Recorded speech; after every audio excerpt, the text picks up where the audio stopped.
I've always wanted a Jurassic Park Gate. They don't sell one for some reason, so I had to make my own. A long time ago I tried to make one out of cardboard and it was too small and didn't look very good. So I found some foam and I cut it into the right shape and I made it a lot bigger this time.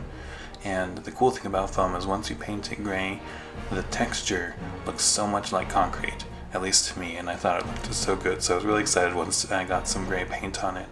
And then I had some extra foam left over and I thought, why not just do everything foam? That'll be a great idea and it won't look weird at all. So I started trying to do the doors in foam too, and I drew on them, and then I got some marker, and I even tried to do the Jurassic Park sign, and eventually realized it looked terrible, and so I printed out the sign instead. It looks way better. I tried to use the foam door because I had foam left over, but I finally realized it looked terrible. Got some popsicle sticks from the dollar store, and instantly I was like, I should have done this from the beginning. It looks a lot better than before. For the torches, I got some tea lights from the dollar store. You cut off the sides because they don't need those, and then you do some hot glue to make the kind of more like a torch. Go over it with very lightly with some yellow and then some orange paint towards the top. It instantly looks a lot more like a flame. I stuck some magnets in the door so they kind of close themselves.